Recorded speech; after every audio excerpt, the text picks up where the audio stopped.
The Hollywood machine is fueled by a seemingly endless stream of sequels and franchise movies. But hey, we still go and see them. The box office numbers don't lie, proving we like dependable, familiar characters and good old-fashioned stories. Sequels really are the bread and butter of our movie-going experience. That being said, it doesn't quite mean that Hollywood necessarily makes the ones we would really get excited for though. Because whilst there always seems to be a Riddick movie in production and there are roughly 14 million Amityville horror movies, some films that really deserve a follow-up are yet to get one, despite how brilliant we all know they would be. So let's right some wrongs and talk up the sequels that Hollywood really should be making right now. Maybe they will even happen someday. Maybe. And if they do, the sun shall shine, all will be well with the world, and I will stop complaining. That's never gonna happen. I am the long-awaited follow-up to Ash from What Culture, and these are 10 movie sequels we secretly want to see. Honourable mention, Hocus Pocus. Oh, the things that could have been. After years of fake posters whipping up a social media storm, we finally got confirmation that a new Hocus Pocus movie will be made. Sadly, it's going to be a remake, and the perfect original cast won't be involved. Either the new Disney Plus platform or Freeform will apparently play host to it. Disney might have faith in the brand, but a sequel is what fans wanted. Nay, practically begged for. And it is hard not to hope just the tiniest bit that the remake fails and we get a revival sequel in the same vein as the forthcoming Ghostbusters 3.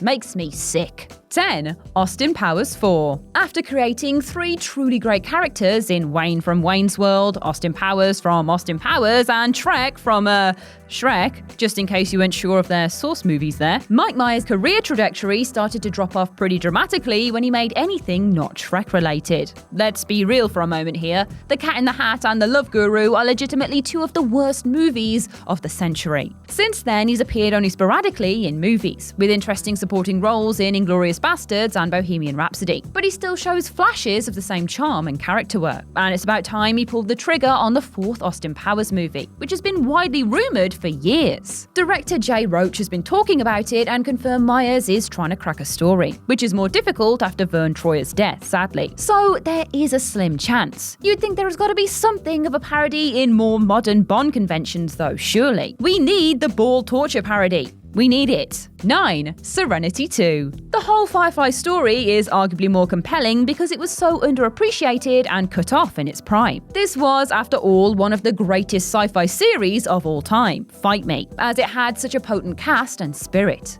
Of course, that made it prime material to be unceremoniously cancelled before it ever had a chance to live. Then came a movie that almost exactly mirrored the fortunes of the show. Fans loved it, but nobody else saw it, and the box office returns were even less inspiring. Any hope for a sequel, which was actually in the works at one point, faded fast. Despite lots of rumours, a revival has never kicked off. With Whedon now free from his hectic comic book movie schedule, now is surely the time. If Netflix can make El Camino and we can have a belated Deadwood movie to tie up that story, surely a streaming service can bank on Firefly's cult appeal to make a sequel. The characters deserve it, and so do we, god damn it.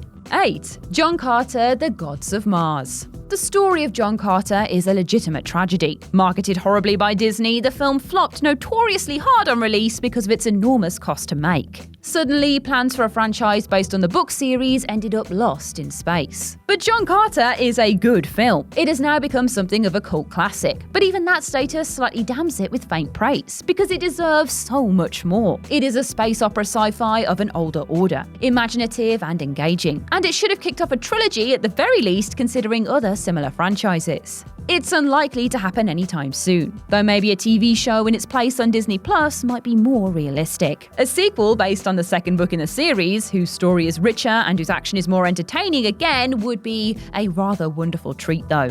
7. Joker 2. Joker does, after all, establish the foundation for the ongoing franchise in what happens with Gotham's most famous family at the end. Joaquin Phoenix is incredible as the titular character, and seeing him possibly appear in a Batman crossover could be massively exciting. Not just because Phoenix's performance deserves it, but because the prospect of seeing how he'd balance against another equally big character is intriguing. More important even than the potential Batman link-up is the idea of exploring more of Gotham's story as a whole, reflected in Joker's evolution. This Gotham isn't the one we see in the Batman movies. Its fall is brand new and its evils are fresh, and seeing how it's molded into the living, breathing monster it later becomes is a really compelling idea in itself. 6. Matilda. Strictly speaking, there was already a sequel to Leon. But thanks to a fallout between director Luc Besson and Studio Gaumont when he set up his own studio, the script that had been set aside for Matilda was repurposed as Columbiana, as Gaumont wouldn't release the rights to the professional. But Columbiana is not Matilda.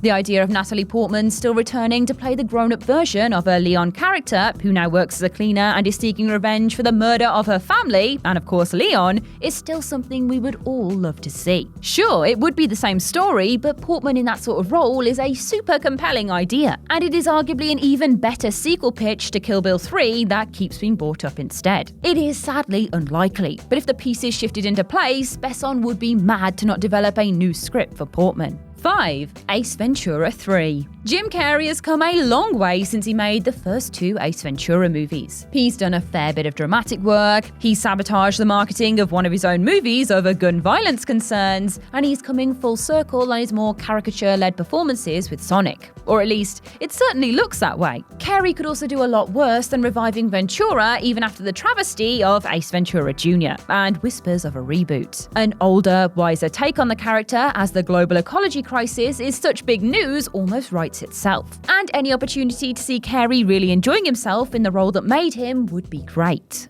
Interestingly, Ventura is also Carrey's most political character, or has the potential to be. So really, it would be rather fitting for him to return there given his more overt political leanings these days. 4. Galaxy Quest 2. It would be fair to say that Tim Allen has lent on the Toy Story franchise hard in recent years. Sure, he has Last Man Standing as well, which still has healthy viewer numbers, but his movie career has mostly dried up.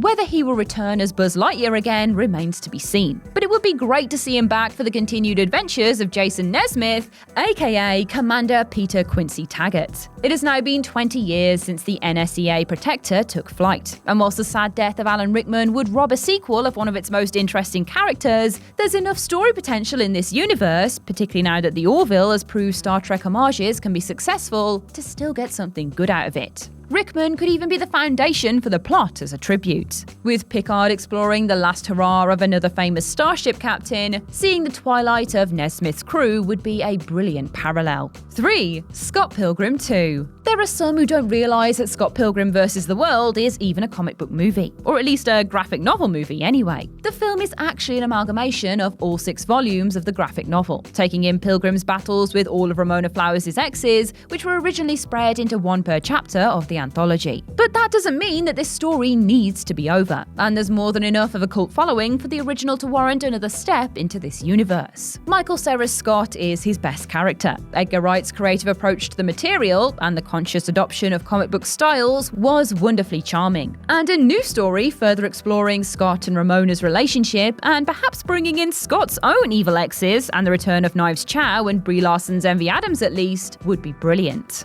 2. Inception 2. The idea of Christopher Nolan ever making a sequel might seem a little strange, but it's not like he hasn't already done it twice, and it's not like he won't eventually make the long-mooted James Bond movie he's no doubt been eyed for too. In that vein then, there were once some very broad plans for Inception to be more than just one movie. Or at least, the studio made sure to sign the cast onto sequels. Even Nolan himself has vaguely spoken about it, saying in 2011 that it is not something I want to say no to, but it is not something I've given a lot of thought about. But it has been a long time now, and it looks increasingly unlikely, particularly as part of Inception's appeal is the open-endedness of its closing shot. But just imagine another heist movie in this sci-fi world. Even without Cobb, in order to navigate the sensitive mystery of his ending, and it is hard not to get excited. The first film was based on such a delightful premise, with such vast scope for imaginative sequences, that killing the universe off after one look is almost criminal.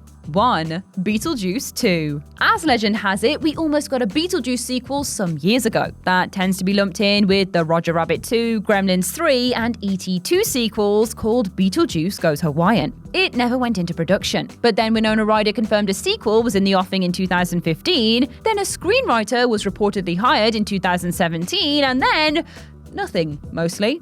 The Beetlejuice musical's success and popularity has inspired more talk of a sequel again, but Warner Bros. Says it is not in active development, and the thinking seems to be that it would take a hell of a script idea to bring Tim Burton and Michael Keaton back in. But how good would seeing Keaton play Beetlejuice again be? He's arguably more nuanced in his weird, intense acting performances these days, and seeing him come full circle to play an older, stranger version of him would be absolute gold. Please give this to us. We deserve it. I deserve it. And that's our list. What other movie sequels are you pining for? Share your thoughts in the comment section below. I've been Ash, and this has been What Culture. Don't forget to like, share, subscribe, and come back again soon for some more lovely film content. Thanks for watching.